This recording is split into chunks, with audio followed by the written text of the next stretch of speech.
Assalamualaikum warahmatullahi wabarakatuh. Perkenalkan, nama saya Revina Ilka. Saya berasal dari kelas 1A, Prodi Tadris IPS, Fakultas Tarbiyah dan Keguruan, UIN Suska Riau. Selanjutnya, saya akan mempresentasikan tugas saya dengan judul Landasan Sosiologi Pendidikan dengan dosen pengampu yang terhormat Bapak Nurdiansa MPD. Selamat menyaksikan. Landasan Sosiologi Pendidikan.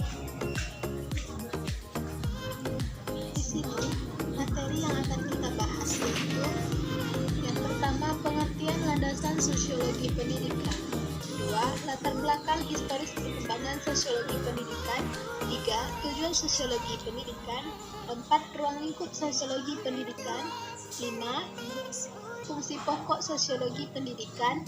6. Landasan sosiologi pendidikan di Indonesia.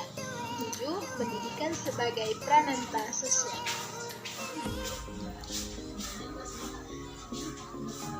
Di antara kita mungkin banyak yang belum tahu tentang sosiologi pendidikan. Nah, sekarang saya akan menjelaskan apa itu sosiologi pendidikan. 1. Pengertian landasan sosiologi pendidikan. Sosiologi adalah ilmu yang mempelajari hubungan antara manusia dalam kelompok-kelompok dan struktur sosialnya. Adapun pengertian sosiologi yang secara tepat yaitu hubungan atau interaksi antar individu dengan individu, individu dengan kelompok, dan kelompok dengan kelompok. Landasan pendidikan adalah asumsi yang menjadi dasar pijakan atau titik tolak dalam rangka praktek pendidikan atau studi pendidikan. Sosiologi pendidikan merupakan analisis ilmiah tentang proses sosial dan pola-pola interaksi sosial di dalam sistem pendidikan. Landasan sosiologi pendidikan adalah acuan atau asumsi dalam penerapan pendidikan yang bertolak pada interaksi antar individu sebagai makhluk sosial dalam kehidupan bermasyarakat. Latar belakang historis perkembangan sosiologi pendidikan. Ketika diangkat menjadi Presiden American Sociological Association pada tahun 1883, Lester Framworth yang berpandangan demokratis menyampaikan pidato pengukuhan dengan menekankan bahwa sumber utama perbedaan kelas sosial dalam masyarakat Amerika adalah perbedaan dalam memiliki kesempatan, khususnya kesempatan dalam memperoleh pendidikan. Orang berpendidikan lebih tinggi memiliki peluang lebih besar untuk maju dan lebih memiliki kehidupan yang bermutu. Pendidikan dipandang sebagai faktor pembeda antara kelas sosial yang cukup merisaukan. Nama sosiologi pertama kali digunakan oleh Auguste Comte 1798 sampai 1857. Di Prancis, pelopor sosiologi pendidikan yang terkemuka adalah Durkheim 1858 sampai 1917. Merupakan guru besar sosiologi dan pendidikan pada Universitas Sorbonne. Di Indonesia, perhatian akan peran pendidikan dalam pengembangan masyarakat dimulai sekitar tahun 1900 saat Indonesia masih dijajah Belanda. Para pendukung politis etis di negeri Belanda saat itu melihat adanya keterpurukan kehidupan orang Indonesia. Mereka mendesak agar pemerintahan jajahan mendesak melakukan politik balas budi untuk memerangi ketidakadilan melalui edukasi, irigasi, dan emigrasi. Meskipun pada mulanya program pendidikan itu amat elitis, lama-kelamaan meningkat dan meluas ke arah yang lebih populis sampai penyelenggaraan wajib belajar dewasa ini. Pelopor pendidikan saat itu yaitu Van de Vender, Raden Ajeng Kartini, dan Raden Dewi Sartika. Selanjutnya, tujuan sosiologi pendidikan. Secara umum, sosiologi pendidikan bertujuan untuk mengembangkan fungsi-fungsinya selaku ilmu pengetahuan melalui pengkajian tentang keterkaitan fenomena sosial dan pendidikan dalam rangka mencari model-model pendidikan yang lebih fungsional dalam kehidupan bermasyarakat. Kemudian, ruang lingkup kajian sosiologi pendidikan. Di antaranya, yang pertama yaitu hubungan sistem pendidikan dengan masyarakat lain, 2. Hubungan kemanusiaan di sekolah, 3. Pengaruh sekolah pada perilaku anggotanya, 4. Sekolah dalam komunitas yang mempelajari pola interaksi antara sekolah dengan kelompok sosial lain di dalam komunitasnya.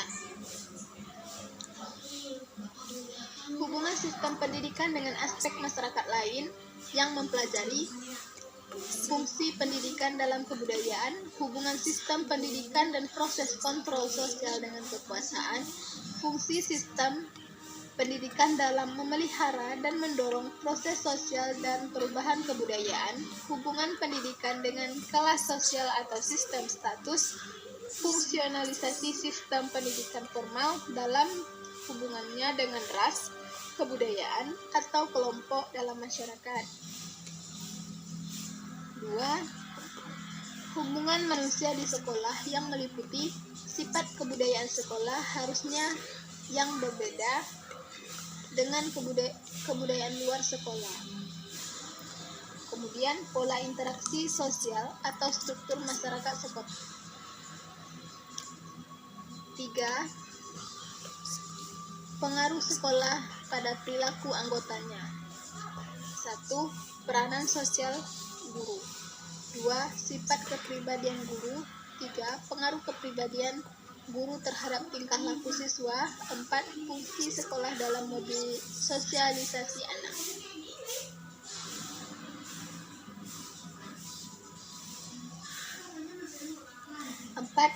Sekolah dalam komunitas yang mempelajari interaksi antara sekolah dengan kelompok sosial lain di dalamnya komunitasnya. 1. Pelukisan tentang komunitas seperti tampak dalam pengaruhnya terhadap organisasi sekolah. 2. Analisis tentang proses pendidikan seperti tampak terjadi pada sistem sosial komoditas kaum tidak belajar. 3. Hubungan antara sekolah dan komunitas dalam fungsi kependidikannya. 4. Faktor demografi dan ekologi dalam hubungannya dengan organisasi sekolah. Selanjutnya, fungsi pokok sosiologi pendidikan. Fungsi pokok sosiologi pendidikan yaitu ada 3 macam. Yang pertama, fungsi eksplanasi, 2. Fungsi prediksi, 3. Fungsi utilisasi. Kemudian, landasan sosiologi pendidikan di Indonesia menganut paham integralistik yang bersumber dari norma kehidupan masyarakat, di antaranya kekeluargaan dan gotong royong, kebersamaan, musyawarah untuk mufakat, kesejahteraan bersama menjadi tujuan hidup bermasyarakat, negara melindungi warga negaranya, selaras serasi seimbang antara hak dan kewajiban. Yang terakhir yaitu pendidikan sebagai prananta sosial.